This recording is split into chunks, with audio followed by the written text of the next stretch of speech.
Assalamu alaikum urmatu cemaat. Birinciden bütkül alamdı çok yerden jaratkan, oşol zattın buyruğu menen taң atıp da kun batkan, çыныгы жаратуучу Allah Taalaga çeksiz mактоолор bolsun. Жана пайгамбарыбызга жүрөгүбүздүн эң эле төрүнөн чыккан салаваттар жана саламдар болsun.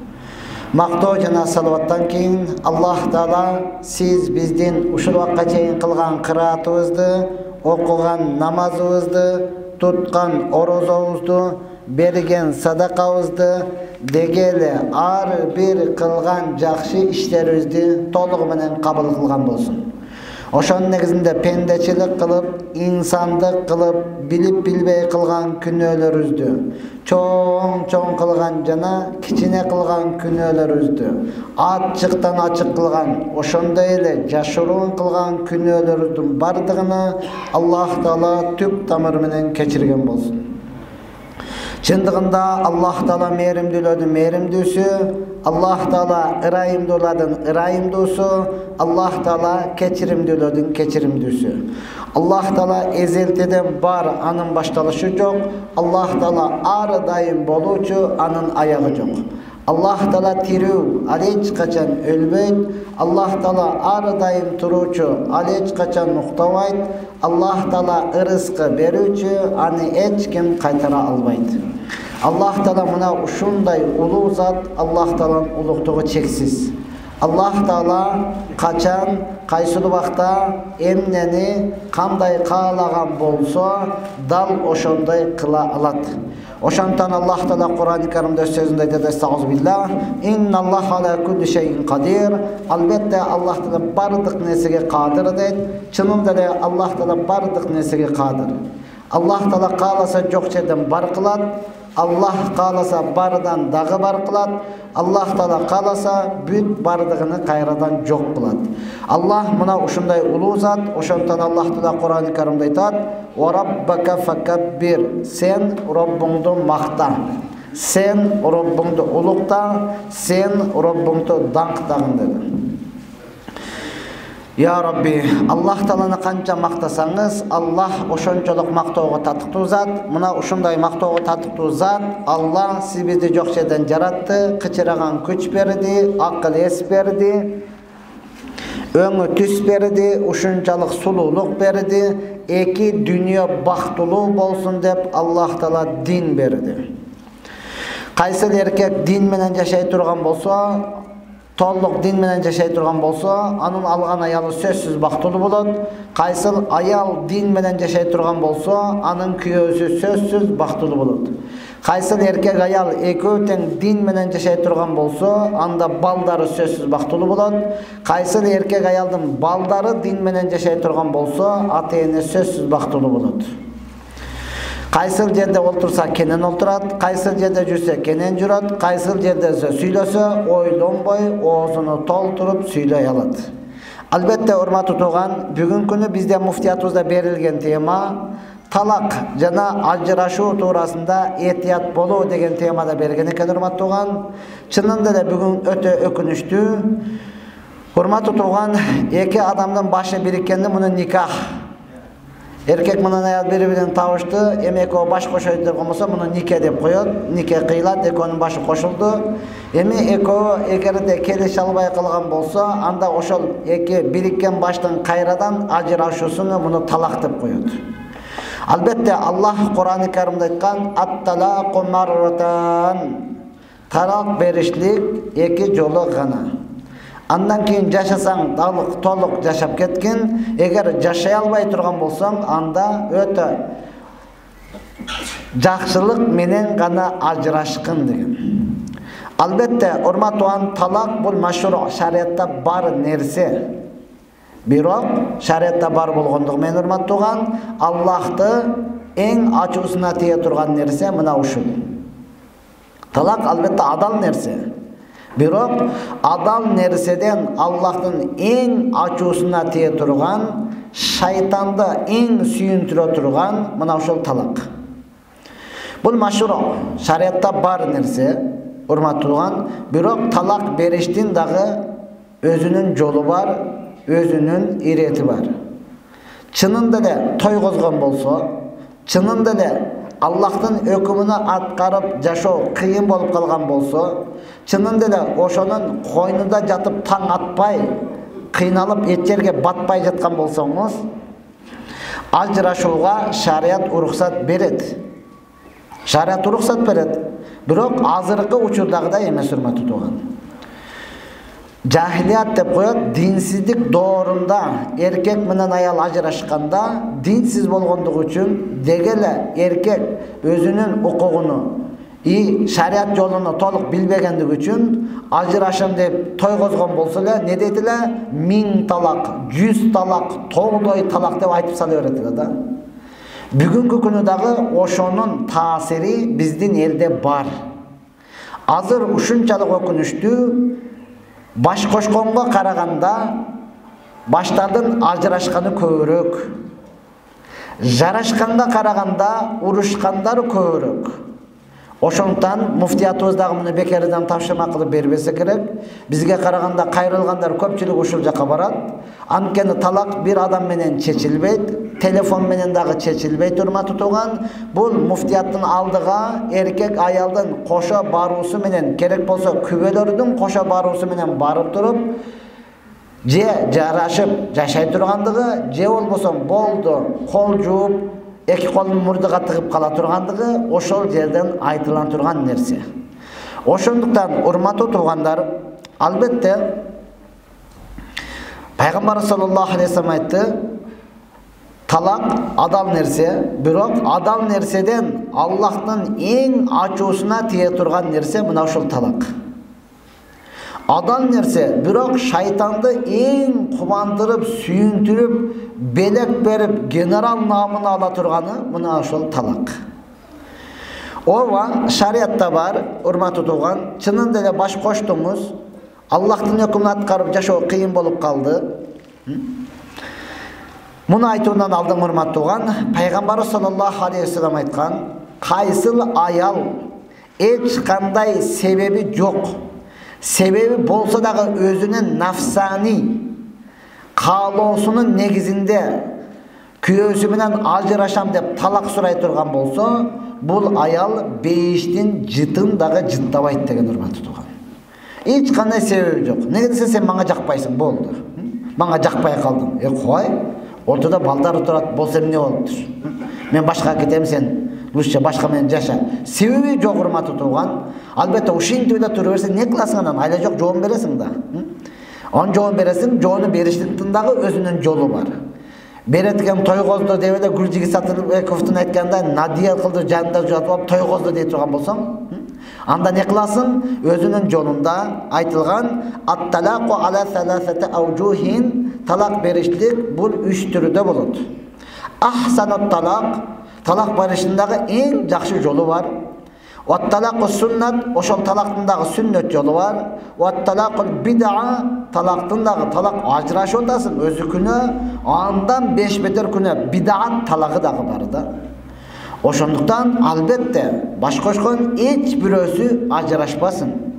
Талак деген сөздү түп тамыр менен жулуп ыргытып жиберсин дегенибиз менен бүгүн күнү өзүбүздүн коомубузда болуп атат. Болуп бүткөндөн кийин анан келип кайрылып атат, келди. Учур келди. Урматтуу тууган, албетте биз айттык, эң жакшы талак кандай талак? Аюталлиқа ражула имратаха татлиқатан вахидатан фи тухрин вахидин лам южами'a фихи. Эгер чынында эле тойгозду, мындан кийин жашоо болбой калды. Ал деп көрдүңүз, бул деп көрдүңүз, болбой калдыбы? Эми урматтуу тууган, албетте талак бул эркекке берилген. Неге? Анткени сиздин акылыңыз толук, диниңиз дагы толук. Пайгамбарыбыз айткан, аялдардын акылы дагы кем, алардын дини дагы кем деген да. Дини дагы толук эмес, акылы дагы толук эмес, урматтуу. Айшенебиз таң калып сурады, кандайча биздин динибиз кем, кандайча биздин акылыбыз кем. Диниңдин кем болгондугу, урматтуу, аялдар этек кири келген учурда намаз дагы окубайт, Рамазан айы орозо болсо да орозо дагы кармабайт да. Дининин кемчилиги мына ошол, урматтуу.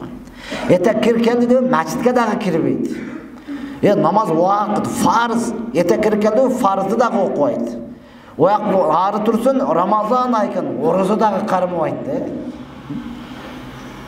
Неге? Уже фарыз болбой калды деген сөз. Фарыз болбой, дини дагы кем. Акылы дагы кем болгондук үчүн бир аял күбөлүккө жарабайт. Сөзсүз 2 аял болуш керек. А эркек бирөө эле күбөлүккө жарай берет. Мына ошон үчүн урматтуу туган. Ошон үчүн Аллах талакты сизге берди. Шүгүр кылайлы урматтуу туган. Эгер аялыңызга бергенде аялыңыз күнүгө сизге 1000 жолу талак берип 1000 жолу жарашат эле да. Мээли деп кой отура берет деңиз. Шүнтө элет го башка не кылайын деп койчу. Ошон үчүн Алла сизге берди. Эркексиз. Эркек эркектей болуш керек урматтуу туган. Болду, тойгозду. Жашаганга мүмкүнчүлүк жокпу? Андай боло турган болсо, этек кири келбеген учурда. Аны менен шариат ишиге барбай туруп, андан кийин бир талак бердим дештигиңиз эң жакшы ажырашуу мына ушул. Эң жакшы ажырашуу мына ушул урматтуу туган. Урушуп, талашып, үйлөрдө чачып болбой калгандан кийин анан колуңузду менен алып кыйкырбастан, жөн эле болбой калды, эч нерсе эмес, макул, сен деле бактыңды издеп көр, мен деле бактымды издеп көрөйүн деп туруп, болду, жооңду бердим, кыргызча эле. Жооңду бердим, бирөөнү бердим деп коюңуз, болду. Эми 3 этеккир келгенче ал дагы ойлонсун, сиз дагы ойлонуңуз. Ал дагы бирөөдү издеп көрсүн, сиз дагы издеп көрүңүз. Болбой калды, ойлонсоңуз, жок, жакшы эле катын экен, мындан жакшы таппай атасыз. Эми ажырашкандан кийин урматтуу туган, не кылды? Кайрадан жарашкыңыз келип калды. Эми келсеңиз, эч ким ойлонбойт. Эч ким кыжалат дагы болбойт. Муфти дагы кайгырбайт, үй бүлөңүз дагы кайгырбайт. Болду, бир сыноо өттү, көрдүңүз, кайрадан жарашканга, кайрадан жашаганга болот. Жок, 1-2 ай өткөндөн кийин дагы башталды. Аял затынын табияты мына ушундай. 50 жыл жакшылык кылып дагы бир күн жамандык кылып калган болсоң, не дейт? Şu вакытка чейин сенден бир жакшылык көрбөдүм дейт да. Мунун табияты ушундай урматтуу туган. 50 жылдан кийин бир уруп койгон болсоңуз, 50 жылдан кийин дагы айта берет. Сен ошондо мага ошол жериме ургансың. Кечирип кой дедим го. Кечирдим го, бирок дагы эле ооругандай боло берет дейт да. Анын табияты ушундай. Bir söküp koygan bolsanız boldu. Sen şonda meni sökkönsүң. Ondan keyin kança keçiriştik. Ondan keyin mandığa söktüm. Oğa keçirdim go, bирок дагы эле ошол кулагыма жаңыра берет дейт. Айланып кетейин, сен ондан бери канча сөздөрдү сүйлөдүң, мен айтпай элемин го. Сен мен анчалык деңгээлде катуу айткан эмесмин дейт да. Анын баардык сөзү жумшак да. Şu sizdiki эле кулагыла жаңыра берет. Sizdiki эле ооруй берет. Сиздин тууганыңыз эле көп келе берет. Аныкы эч ким келбейт. Келсе деле көрүнбөйт, билинбейт. Эки пиязды маш биригип кете берет. Чубага жустазы айткандайчы. Şu сиздики келгенде эле жаңыдан продукта келиш керек. Керек болсо дастарханга чейин жаңы келиш керек да. Бу дастархан жарабайт, жакшылап кел депчи. Нар боло турган болсо кошунадан да чөткейлери чыгып, сонун болуп кете берет урматтуу туган. Мына ошону түшүнгөндөн кийин не кыласыз? Эгер чынында эле ажырашуу боло турган болсо, мына ушундай кылып бересиз. Ватталаку сунна, сүннөт талак кандай болот? Ан туталликал мадхула биха таласан фи таласат адхурин. Эгер толук ажырашам десеңиз, этеккир көрбөгөн учурда талак бересиз. Не үчүн шариат муну кабыл кылып атат? Себеби этеккир келбеген учурда сиз дагы жат элексиз, ал дагы жат элек, башка тееп атат, башка кыла турган иш жок. Жатайын десе шариат тосуп койгон. Башка бирөө көзүңүзгө жакшы көрүнүп атат. Бул чото жакпай жатат да. Өзү көп нерсени төшөк маселеси чечип салат да өзүчү. Көп нервти дагы кетирип коё турматтуу туган. Нервти дагы кетире турган, көп маселени чече турган ушул. Эркек чынында эле эркек болуп жолуну биле турган болсо да. Ойлойсуз да, мечитте молдо ушуну сүйлөдү, уят эмеспи депчи. Жок. Allah Kur'an-ı Kerim'de aytkan Nisa'ukum harsun lakum fa'tu harsakum anna shi'tum. Ey erkekler, eki kulağına men uğal kılan. Ayalыңар селерден егин зарыңар. Бала егесиң бе, кыз егесиң бе, еге турган жер. Ошону еге турган жерге кандай абалда эксең эккин, бирок еге турган жерге эккен да. Айдалбеген жерге де себеп салып чыкпай атат дей бербе. Анна шитум, Алла Кур'ан-ы Каримде айтып атат, кандай кааласаң, ай кайфа шиктум, кандай кааласаң. Тик туруп алып калайсыңбы, отуруп алып калайсыңбы, жатып алып калайсыңбы? Алдыдан калайсыңбы, артынан калайсың? Кыскасы, айдалган эгин эге турган жерге эккин деп Аллах Таала айтты. Аллах Кур'ан-ы Каримде айтты: "Инналлаха ла ястахи минал хак." Аллах Таала акыйкаттан уялбайт деп айтты. Акыйкат форматы турган, акыйкатта. Сен үйлөнгөндө эмне үчүн үйлөнүп атасың? Ушул үчүн эле үйлөнүп атасың да. Ошон үчүн үйлөнүп атасың да, урматтуу турган. Ошен тейин де үйлөнүп атасың да, туурабы? Демек, ошонун дагы жолуну билсең, ошол өзү көптөгөн маселелерди чечип коет да. Көптөгөн маселени ошол чечет, урматтуу турган. Өзгөчө мана күн ысыган учурда да. Күн ысыган учурда бизде сөз бар, оштук туугандарда, жийде гүлдөгөн учурда депчи, жийде гүлдөдү, өлдү биягы депчи. Мына ошол учурда, урматтуу турган. Ошондуктан биз айтабыз, аялыңды көпкө таштап алыска кетпе. Аялыңды көп эле жалгыз калтырба, урматтуу турган. Сен кандай дүүлүккөн болсоң, ал дагы ошондой кылат. Көп маселени ошол чечет. Эми макул ушундан кийин дагы эмне кылды? Эми ажырашуу боло турган болсо, анда ошол таза болуп турган учурда төшөк маселесине барбай туруп, ишиңди бүтүрбөй туруп, анан жообуну бер да, эркек болсоң. Ватталакул бидаа, бидаат талак болот, күнөө, бидаат билебиз, ал кандай? Ай юталликаха саласан би калиматун вахидатин. Бир эле сөз менен 3 талак деп берип коюшлук, бул бидаат. Күнөөкөр болосуң, урматтуу турган. Түшүндүңүзбү? Эми пайгамбарыбыз айткан: "Саласун жиддухунна жиддун ва хазлухунна жиддун." 3 нерсе бар, бул үчөөнүн тамашасы дагы чын, чыны дагы чын да. Ошонун бирөөсү талак. Бул сенин тамашаңды кабыл кылбайт. Чыныңды дагы кабыл кылбайт. Билгениңди дагы кабыл кылбайт, билбегениңди дагы кабыл кылбайт. Боюда бар болсо дагы кабыл кылбайт, жок болсо дагы кабыл кылбайт да. Айтылдыбы, кетти деген сөзүм батан. Күлүп отуруп эле талак деп койдуң да. Мен күлүп эле айттым го, кызыктырбайт, бүттү, кетти. Мен ачууланып айттым да, кетти. Мен ниетим жок эле, кетти. Андай оюмда жок болчу, бүттү, урматтуу турган. Поезд кетти, билетин кармай отура береми. Кетти, урматтуу турган. Ошондон бойда барыны тосуп кала албайт. Бойда бар эле, бойда бирөө эмес 10 та болсун, урматтуу турган. Жакында бирөө Африкада кайсыды 10ду төрөдү го, бир төрөштө. Ошону ичинде 10 та бар болгон болсун, не болот экен? 3 талак дедиңиз, кетти, урматтуу турган. Кайрадан кайтара албайсыз. Кайрадан кайтарыш үчүн бул аял ошол 3 этекти көрүп, боптур, бойда бар экен бердиңиз эле, эмне кылып эми баласыны төрөп, башка бирөөгө турмушка чыксын. Ошону менен жашасын. Аны дагы тойгозуп, мээсини жеп бүтүп анан ажырашкан болсо, сиз эми ортодо балдары бар, башка дей туруп, ушуну алат окшоймусаңыз, кайтып алсаңыз болот да. Эгер эркектик намысыңыз чыдаса. Мен мурда айтканмын, дагы айтамын. Мындай нерсени ооба башыбызда болушу мүмкүн, бирок ошого жеткирбешибиз керек. Жетип калган болсо, таштанкары деген устазыбыз айтат эле, ысык көлдүк, машалла, Алла өмүрүнө береке берсин. Ошол устазыбыз айтат, ошентип кайрадан алганың, бул жоготуп ийген, урдатып ийген калошоңду кайра тапканың дейт эле да. Калошоңуз чыксаңыз жок, кийинки жума келсеңиз турат да ошол жердечи. Мана менин калошумду алып эле кирип. Ой, мен калошом ким кийген экен муну депчи.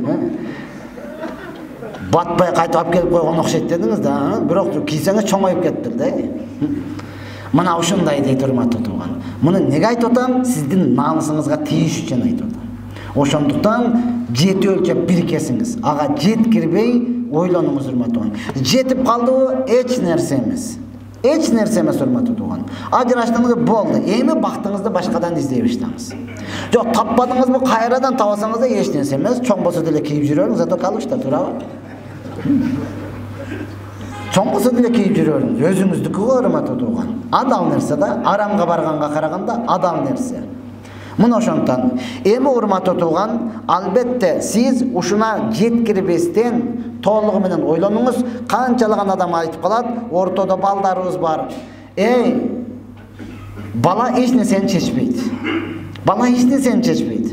10 бала болсын, 7 бала болсын, эч нерсени чечпей турмат туган. Ал сиздин оозуңуздан чыккан сөз гана бардык нерсени чечип берет да. Эми жаштар, ата-энеңиз ажыраштыбы? Эч нерсе эмес. Душман көрүп калбаң. Ошентип атам апамды таштап кеткен экен, анан апам атам жок урмат туган. Ошо тойгозгон, жеткирген Боптур, жакшы болсо дагы эмне болот? Эч нерсе эмес. Сиз жашсыз чоңойдуңузбу? Атаңызды атадай, апаңызды ападай карап алыш жаштар сиздин милдетиңиз. Атам менен түптөр анамын деп жок урматтуу туган. Ал апаңыздын гана айткан сөздү бир тараптуу сөз. Апам мүмкүн, ал бир тараптуу сөз. Макул, чында эле ошондой болгон чакта дагы сиз үчүн ал ата, сиздин атаңыз. Апаңыз болсо, ал үчүн жөнөкөй эле бир катын да. О жөнлü bir kатын ол. Siz apam degeniңiz менен ал сизге ата болуп атат. Апам деп атаңды кечип бере албайсың. Атам деп апаңды кечип жибере албайсың. Алар ажырашкан болсо, макул эч нерсе эмес урматтуу туган. Аларды башка бирөөгө турмушка берүүнүн, башка бирөө менен баш коштуруунун аракетин кылдагын, атаны атадай, апаны ападай карап калышлык жаштар сиздин милдетиңиз. Ооба, биз эч кимге каалабайбыз. Урушкан болсо кайрадан жашар, ал жолго барма деп айтабыз. Бирок ошондой болуп калган болсочу, андай толтура болуп атпайбы? Эми урматтуу туган, аларга не кылабыз? Жакшы мамиле кылабыз, алар менен толук жакшылыгын айтабыз. Ажырашып кетти, дагы айтам, ажырашып кетти, бул душман эмес. Жашабай калды, бул душман эмес. Душман ошол эле бир тууганыңыз, бир эмне кылды, бирге жашабай калды, бири-бириге арам болуп калды. Эми бактысын башкадан издеп калды. Мына ошондон, урматтуу туугандар, бул нерседе өтө этият болуңуз. Бир берип көрүңүз, кайра жашаңыз. Болмоду, эки берип көрүңүз, кайра жашаңыз. Эми такыр тойгоз болбой экен, үчүнчүсү болду, кетти, эми бүттү. Бүттү эндичи. Я Rabbi, анан кийин урматтууган, тойгозду мен дагы тойгозайын, кыйнайын деп талагын эркек бербей жүрүп албаңыз. Аял барып канча күнөө кылган болсо, сизге ошончолук жазылат да. Аялдардын да кулагына кулак сырга жоон бермесе да мен кеттим деп кетип алып, башка бирөөгө тийип албаңыз. Башка бирөөгө тийип алып бактылуу боло албайсың эч качан. Никесиз жашап, эч качан бактылуу боло албайсың. Ар бир жатканың зына болуп эсептелет. Төрөп койгон болсоң, балаң зынадан, арамдан төрөлгөн болуп эсептелет. Албетте балада күнөө жок, кыямат күнү сен жооп бересиң. Ошогон талагын бербей кыйнайын деген эркек сен дагы жооп бересиң. Сен аялың башка бирөө менен жаткырып коюп жүрөсүң да. Рас болбоду урматтууган, ошол заматта жообуну бергин. Жок, бербедим, анан мен катыным бирөө менен да жашап жүрөт. Сен катының эмес эми. Макул, сеники болгон чакта дагы эмне үчүн сен ага кызганган жоксуң, эмне үчүн карап алган жоксуң? Мына ошондой. Ошондуктан такыр болбой турган болсо, жообун бериңиз дагы кутулуңуз урматтууган. Албетте бала сиздики болот, балдарыңызды өзүңүз карайсыз, кандай жол менен болсо дагы карайсыз. Ошол эле учурда урматтууган, азыр биз чынын айтканда Кыргызстанда жашап атабыз, светтик мамлекет. Алхамдулилла, ошондой учурда эле 96% мусулманбыз. Сиз шарияттагы дагы укугуңузду билип алыңыз, ошол эле учурда закондагы дагы укугуңузду билип алыңыз да. Ошондой билип алыңыз, урматтуу туган.